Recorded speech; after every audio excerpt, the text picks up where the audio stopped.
नमस्कार, मी स्नेहल चौधरी. आपण पाहत आहात LS मराठी. पाहूयात काही महत्त्वाच्या घडामोडी. बीड दौऱ्यावर असताना उपमुख्यमंत्री सुनेत्रा पवार जिल्हाधिकारी कार्यालयात दाखल. रात्री 9 वाजेपर्यंत सुरू राहणार शासकीय बैठका. या बैठकीकडे राजकीय वर्तुळासह संपूर्ण राज्याचं लक्ष. कल्याणमधील सुभाष मैदानात एका विद्यार्थिनीसोबत अतिप्रसंग करण्याचा प्रयत्न.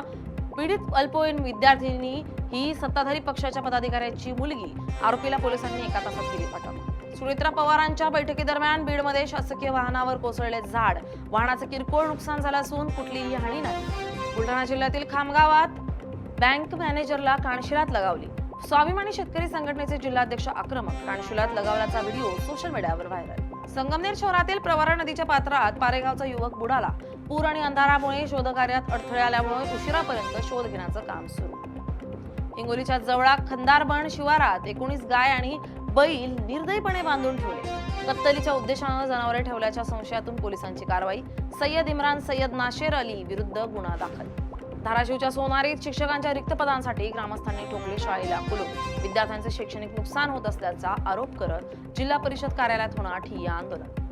बुलढाण्यात पोलिसांनी केला गोवंश हत्या आणि गोमांस विक्री प्रकरणाचा पर्दाफाश. या प्रकरणी 2 आरोपींना अटक करण्यात आली असून एकूण 43,150 रुपयांचा मुद्देमाल केला जप्त. वाशिम जिल्ह्यात जोरदार पावसाची हजेरी. पुढील 24 तासांसाठी ऑरेंज अलर्ट जारी असून नागरिकांना आवश्यक ती खबरदारी घेण्याचे प्रशासनाचे आवाहन. जालना जिल्ह्यात रेड अलर्ट. मुसळधार पाऊस आणि 70 किलोमीटर वेगानं वाऱ्याची शक्यता. नागरिकांना सतर्क राहण्याचं जिल्हा प्रशासनाचं आवाहन. जळगाव जिल्ह्याला पावसाचा रेड अलर्ट. नवी पेठ परिसरात साचलं पाणी. नागरिकांना करावा लागतोय अडचणींचा सामना. या होत्या काही महत्त्वाच्या घडामोडी. पाहत रहा LS मराठी, सत्याची नवी दिशा.